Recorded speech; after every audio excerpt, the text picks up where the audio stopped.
얼마 전에 아는 분이 스페인의 산티아고 순례길을 다녀왔다고 저에게 자신이 쓴 여행기 책 한 권을 선물해 주셨습니다.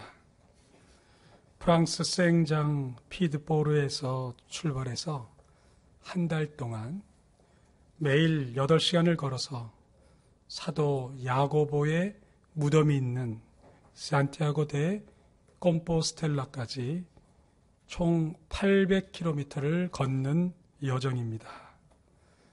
제가 그 이야기를 들으면서 와, 참 멋있네요. 나도 한번 해보고 싶습니다. 그렇게 말을 했더니 그분이 웃으면서 손을 졌습니다. 그리고 생각한 것보다 낭만적이지 않습니다. 고행의 길을 가는 것입니다. 이분은 그 산티아고 가는 길을 준비하기 위해서 한국에서 2년을 준비했다고 합니다. 매주 40km씩 2년이니까 2000km를 더 걸어서 체력을 단련하고 떠났습니다.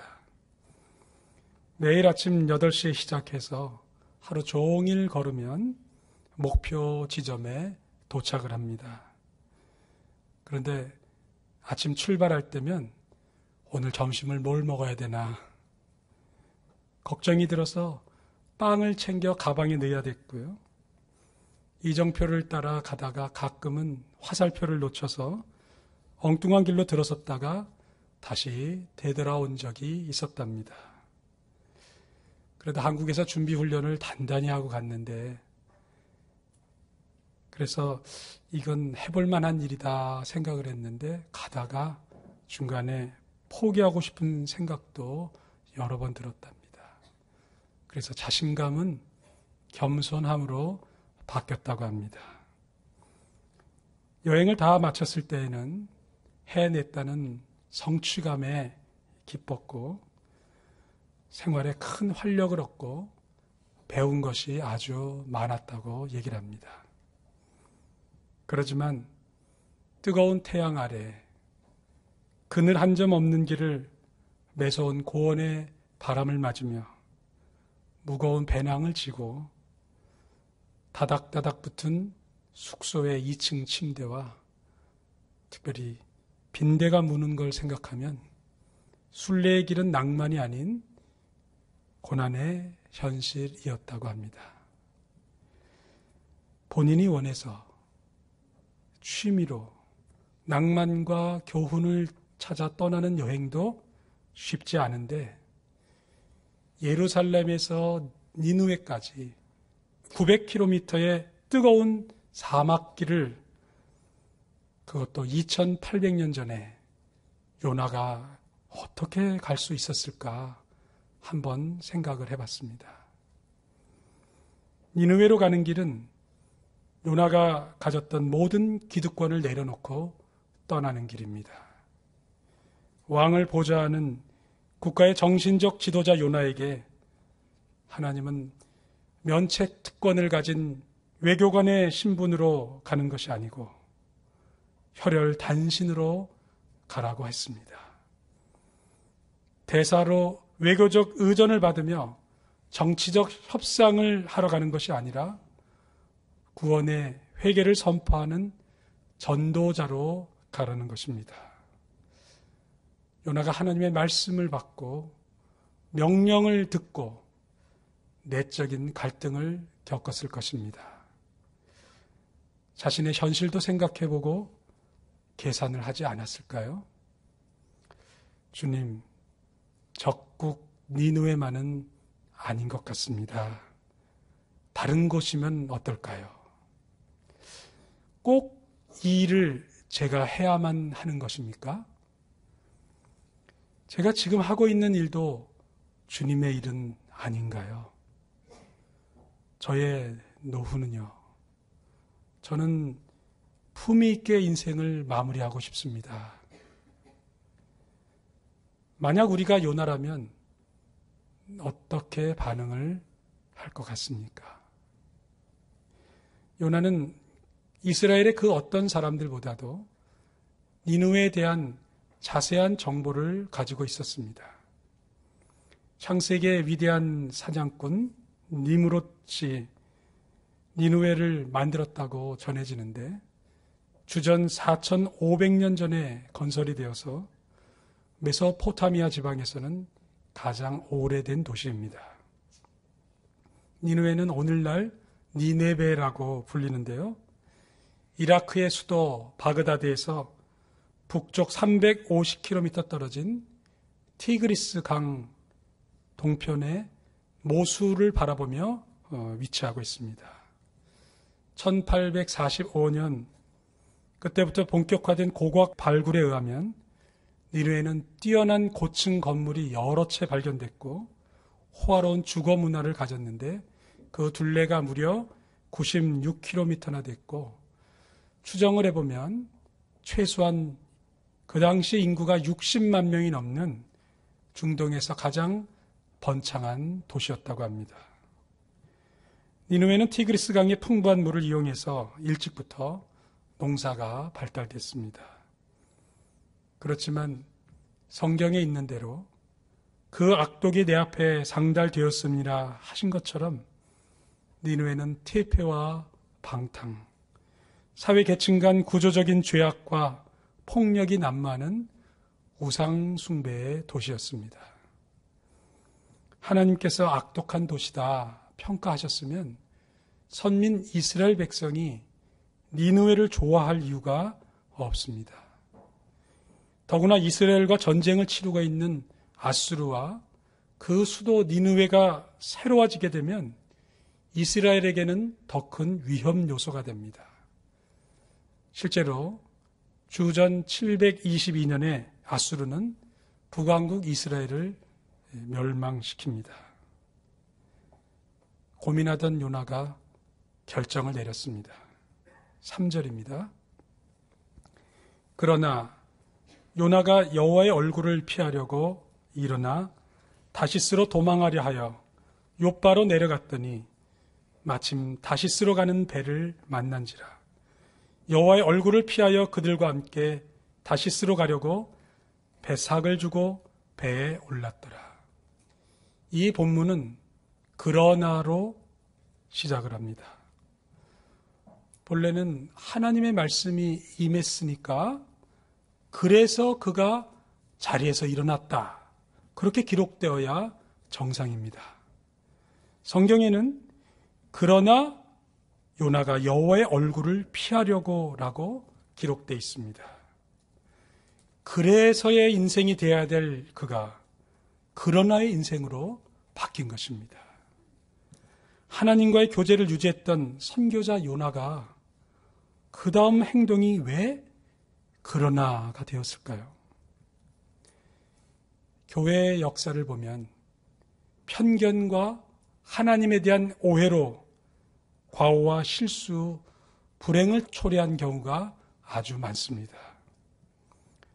요나는 무신론자가 아닙니다. 선지자입니다.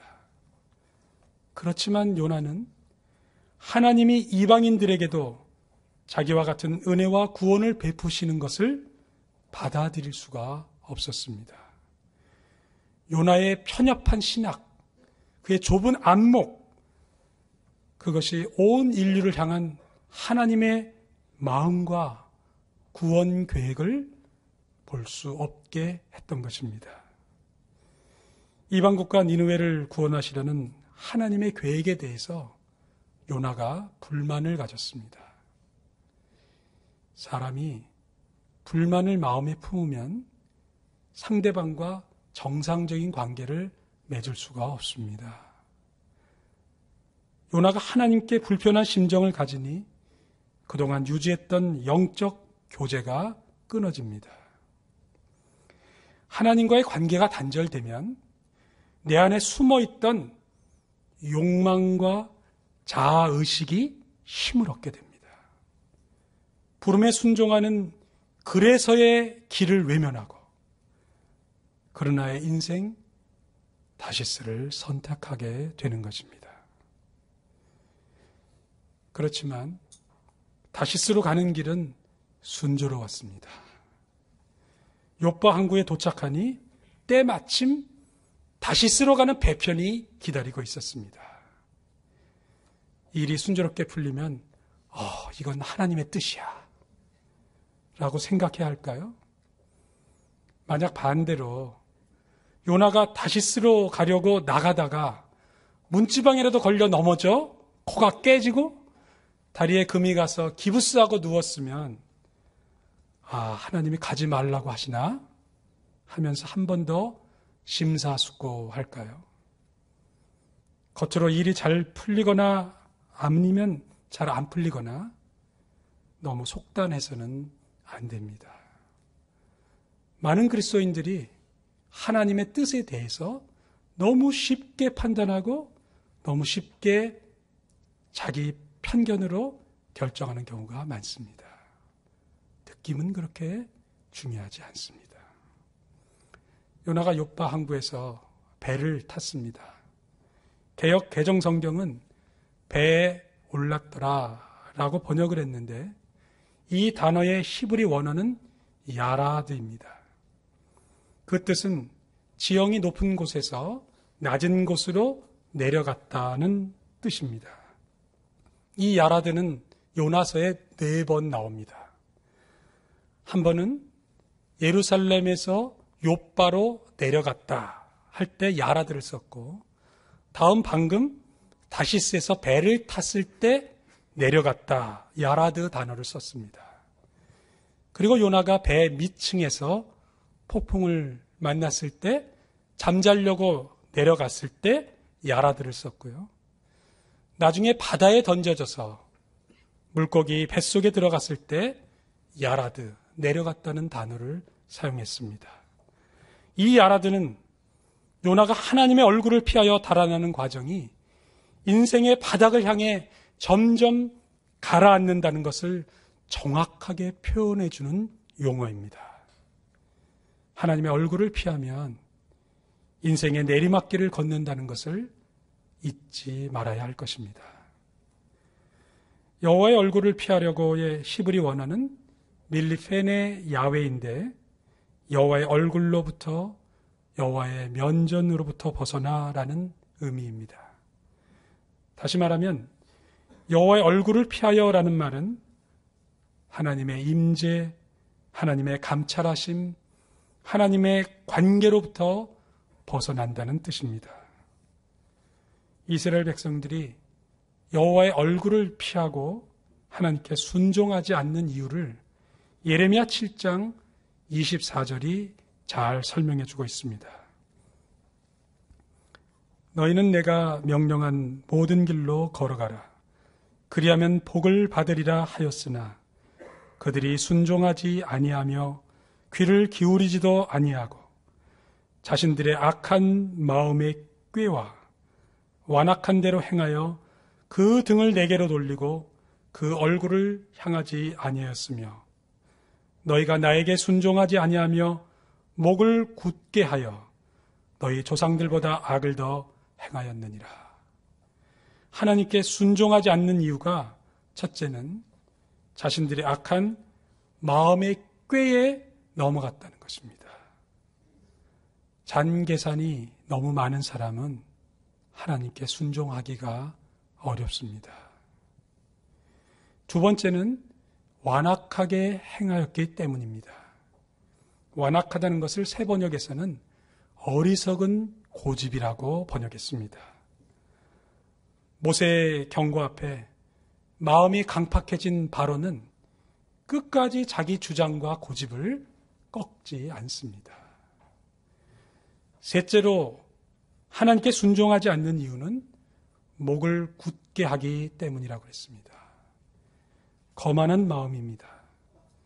과거의 영광과 경험을 중요하게 생각하면 겸손해지기 어렵고 마음을 열기가 어렵습니다. 그러나 이와 반대로 성경에는 많은 사람들이 여호와의 얼굴을 구합니다.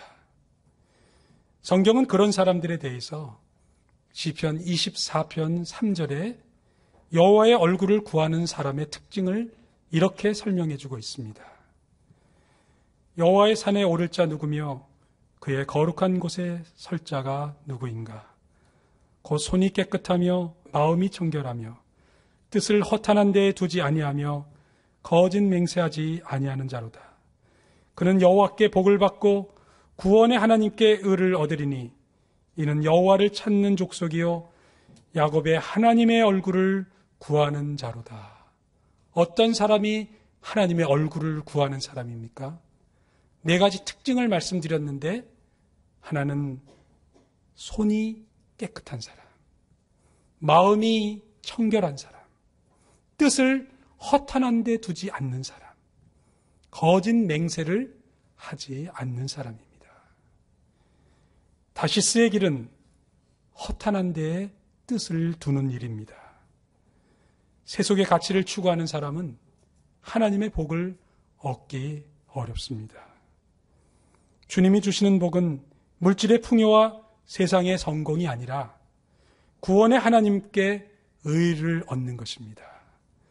이 땅에서 눈에 보이는 것을 추구하는 것이 아니라 영원한 것, 하나님의 나라를 따르는 것입니다. 그러면 요나가 왜 다시스를 선택했을까요? 다시스는 그 당시 바다로 갈 수 있는 가장 먼 땅 끝이었습니다. 요나가 하나님의 얼굴을 피하기에 좋은 장소라고 생각했습니다. 이사야 66장에는 다시스를 이렇게 소개하고 있습니다. 그들 가운데에서 도피한 자를 여러 나라 곧 다시스와 또 나의 명성을 듣지도 못하고 나의 영광을 보지도 못한 먼 섬들로 보내리니 그들이 나의 영광을 문나라에 전파하리라. 다시스는 하나님에 대해서 한 번도 들어본 적이 없는 먼 섬과 해변이라 요나에게 사명을 상기시켜 주거나 그에게 임무를 주신 하나님에 대해 따질 사람이 없는 곳이었습니다. 다시스는 지금의 스페인 남서 해안에 있는 지브롤터 해협 근처에 구아달 퀴비르 강의 하구에 위치한 항구 도시입니다. 이 다시스라는 말의 뜻은 재련소라는 뜻을 갖고 있습니다. 금속이 매우 귀하게 여기던 고대 사회소에서 지중해 문명권의 요충지로서 매우 번화한 장소였습니다. 에스겔서 27장 12절에 보면 다시스는 은과 철과 양은과 납이 풍부한 곳이라고 기록되어 있습니다. 요나가 다시스를 선택한 이유는 다시스로 가면 재물을 쌓을 수 있는 기회가 많기 때문입니다.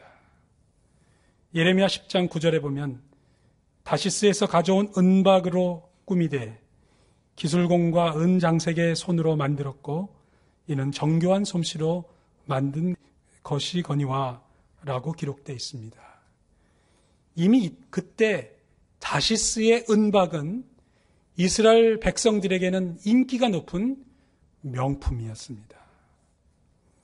다시스에 살면 물질의 풍요와 어느 정도의 안정된 생활, 적당한 사치를 누릴 만한 곳이었습니다. 음흉한 정치와 무시무시한 군사력으로 가득한 니느웨에 가서 힘든 일을 하는 것보다는 무역과 산업의 도시 다시스가 요나에게는 훨씬 더 매력적이었던 것 같습니다. 주님과의 교제가 끊긴 요나에게 다시스는 성공과 물질과 안정을 얻을 수 있는 기회의 땅으로 보였습니다.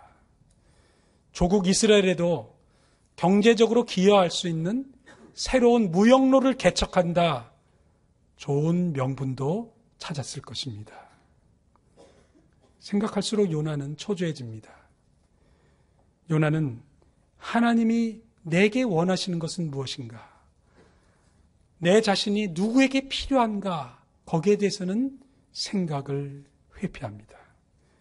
무엇이 나와 이스라엘에게 평안과 안정을 가져다 줄 것인가? 그것들을 추구하기 시작했습니다. 그리하여 요나는 동쪽의 거친 사막 니느웨로 가는 길을 외면하고 서쪽 잔잔하고 아름다운 지중해 바다 스페인의 다시스로 가는 길을 선택합니다. 여기서 우리가 기억해야 될 사실이 한 가지 있습니다. 다시스로 가는 길도 공짜가 아니라는 것입니다. 뱃삭을 지불해야 합니다. 3절 후반입니다. 여호와의 얼굴을 피하여 그들과 함께 다시스로 가려고 뱃삭을 주고 배에 올랐더라. 요즘도 여행 경비에서 가장 큰 부담은 교통비입니다. 요나가 그토록 먼 거리를 항해하기 위해서는 적지 않은 비용을 준비해야 했을 것입니다. 요나가 다시스에서 누리고 싶었던 자유와 미래의 안정은 결국 이루지 못했습니다. 그가 지불했던 뱃삭, 여행 경비는 의미 없이 낭비한 것이 되고 말았습니다. 반면에 사명자의 길을 가는 삶은 쉽지 않은 길이지만 그에 따른 비용을 하나님께서 채워주신다고 믿고 가는 길입니다. 가난하고 소박한 삶을 살게 되지만 부족함은 감당할 만합니다. 불편하긴 하지만 불행하지는 않습니다. 예수님께서 한 번은 제자들에게 이렇게 물어보신 적이 있습니다. 누가복음 22장 35절입니다. 그들에게 이르시되 내가 너희를 전대와 배낭과 신발도 없이 보냈을 때에 부족한 것이 있더냐? 제자들이 이르되 없었나이다. 우리들은 순종의 길, 사명자의 길은 고달프고 불순종의 길, 자유로운 길은 편할 것이라는 생각을 가지고 있습니다. 그 어느 길을 선택하든지 얻는 것이 있으면 잃는 것이 있습니다. 영원히 아름답고 의미 있는 것인가? 아니면 허망한 것을 쫓다가 아쉽게 마감하는 것인가? 그 의미에서 차이가 있을 뿐 선택에 대해 대가를 지불한다는 점에서는 같습니다. 이제 요나가 탄 배가 욥바 항구를 출발해서 다시스를 향해 서서히 움직이기 시작합니다. 바다를 멀리 나가 육지가 보이지 않을 무렵 요나는 분명 자유를 만끽했을 것입니다. 역시 오기를 잘했어. 탁월한 선택이야. 그리고 신선한 지중해 바닷바람이 볼에 스칠 때 가슴 속에서 솟구치는 감격을 가지고 요나는 이런 노래를 불렀을 것입니다. Let it go, let it go. 겨울왕국에 나오는 엘사처럼 자유의 노래 Let it go를 부르며 요나는 다시스로 갑니다. 겨울왕국의 엘사도 그의 삶의 전환점이 왔을 때 모든 것을 집어던지고 자신의 왕국을 떠나 눈 덮인 산속 설국으로 들어갑니다. 엘사는 타인 앞에 비치는 자신의 모습을 두려워하며 자신만의 자유를 향해 달려갑니다. 이 장면의 감동적인 이유는 엘사가 여왕으로서의 직위와 중압감, 사람들을 대할 때의 불안감을 모두 버리고 그동안 억제해왔던 얼음 마법, 그것을 팡팡 터뜨리면서 본능을 표출하는 장면이 그만큼 현대인에 눌렸던 심리적 상태를 보여주기 때문입니다. 우린 여기에서 엘사의 처지를 생각하며 공감을 느끼고 카타르시스를 경험합니다. Let it go. 이 노래는 멜로디도 좋고 가사도 의미 있지만 저는 그 중에 다음 가사에 주목을 했습니다. 멀리 떨어져 있으니 모든 것이 작게 보여. 날 지배했던 두려움으로부터 자유로워지네. 이제는 알 때가 되었어. 내가 무슨 일을 할 수 있는지. 옳은 것도 없어. 잘못된 것도 없어. 아무런 구속도 없어. 나는 자유야. I'm free. Let it go, let it go. 난 여기 서 있을 테야. 난 여기 살 거야. Here I stand and here I stay. Let the storm rage on. 폭풍아 몰아쳐라. 그러나 진정 그녀를 기다리고 있었던 것은 고독과 파괴와 차가운 단절이었습니다. 순간의 자유를 지나 영원한 단절. 그것은 인생의 근원적인 문제입니다. 요나도 순간의 자유를 만끽했지만 이내 폭풍이 부는 바다에 직면하게 됩니다. 여기서 요나가 한 가지 미처 생각하지 못한 것이 있었습니다. 요나에게 다시스를 선택할 자유가 있었다면 하나님께는 요나를 추적하여 사로잡으시는 하나님의 자유가 있었습니다. 하나님의 자유는 사명을 거부하고 달아나는 이찰자를 사로잡고 압도해버립니다. 말씀을 외면하고 도피하려 몸부림을 칠 때 하나님은 자신의 팔을 뻗어 붙잡아 주시고 그 사명을 완수할 때까지 안타까운 사랑의 눈으로 우리를 지켜보고 계시는 것입니다. 요나가 선택한 자유는 가졌으나 일시적인 것이었고 얻었으나 허상이었고 이뤘으나 불안한 자유였습니다.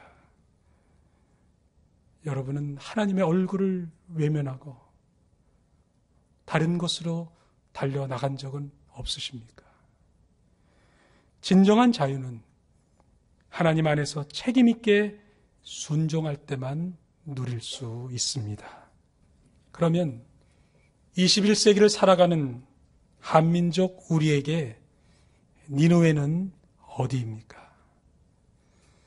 여전히 분단 국가로 남아있는 한반도와 북한을 위한 기도와 민족 통일을 위해 노력할 시점입니다. 지난 3월 1일 뮌헨에서 열린 세계안보회의에서 헨리 키신저 전 미 국무장관은 이런 말을 했습니다. 중일 관계의 긴장 국면이 격화되면서 전쟁이라는 유령이 아시아를 배회하고 있다. 2014년 올해는 제1차 세계대전이 발발한 지 100주년이 되는 해입니다. 19세기 후반 유럽의 상황과 요즘의 동북아 정세가 비슷해서 세계 지도자들과 학자는 무력 충돌 우려가 가장 큰 지역으로 동북아를 꼽고 있습니다. 최근에 동북아시아에서는 민족주의가 급부상하고 있습니다. 자기 민족을 사랑하고 존중하는 자연스러운 민족주의가 아니라 자민족 우월주의, 국수주의, 쇼비니즘으로 발전할 가능성이 높습니다. 정치인들은 자기 입지를 강화하기 위해서 민족주의를 부추겨 갈등을 유발합니다. 그리스도인들은 여기에 휩쓸려서는 안 될 것입니다. 지리적으로 가깝지만 정서적으로 먼 중국과 일본은 우리 민족에게 주신 거룩한 부담이고 우리가 의지를 가지고 사랑해야 할 대상입니다. 2012년 9월 9일 이재철 목사님은 유럽연합의 탄생과 한국, 중국, 일본의 교류에 대해서 다음과 같은 꿈을 선포했습니다. 유럽연합은 제2차 세계대전이 끝난 후 독일 수상 아데너와 같은 소수의 그리스도인들에 의해 유럽 대륙에서 다시는 이 땅에 전쟁이 일어나지 않도록 하자는 취지에서 시작되었습니다. 그리고 60년 만에 실현되었습니다. 한반도를 소명의 자리로 알아 한반도에 가장 가까운 이웃인 중국인과 일본인을 예수 그리스도 안에서 자신의 의지를 다해 사랑하는 그리스도인이 있는 한 하나님께서 오늘날의 유럽연합처럼 언젠가 한국과 중국 그리고 일본이 평화롭게 공존하는 동북아 연합도 일구어 주실 것입니다. 우리에게 잊을 수 없는 고통을 준 과거의 역사를 넘어서서 우리는 그 땅의 백성들에게 은혜를 베푸시고 용서하실 하나님의 뜻을 받들어 복음을 전하고 우리의 의지를 다해 사랑하며 기도해야 할 것입니다. 오늘 주신 말씀을 우리 생활 속에서 구체적으로 적용해 봅니다. 오늘 나에게 니느웨는 어디입니까? 그리고 요나가 가려 했던 다시스는 나에게는 어디입니까? 우리 삶의 자리에서 이쪽은 니느웨, 이쪽은 다시스, 그렇게 딱 갈라서 구분하기는 어렵습니다. 다시스와 니느웨가 내 삶의 현장에서 혼재되어서 시시각각 나에게 함께 등장해 옵니다. 만일 우리가 깨어있지 않는다면 우리의 세속적인 삶과 사명자의 삶은 구별되지 않을 것입니다. 그러나 만일 우리가 있는 자리에서 세속의 가치를 쫓아 자기를 위해 산다면 그것은 다시스가 될 것입니다. 그러나 만일 우리가 소명을 따라 거룩한 부담을 가지고 산다면 그것은 니느웨가 될 것입니다.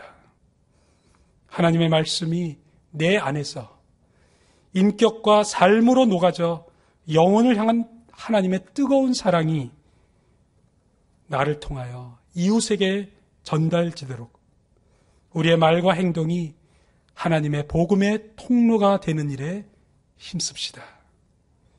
우리 사회 각 분야에서 하나님의 다스리심이 이루어지도록 우리는 부르심받은 자의 삶을 살아가야 할 것입니다.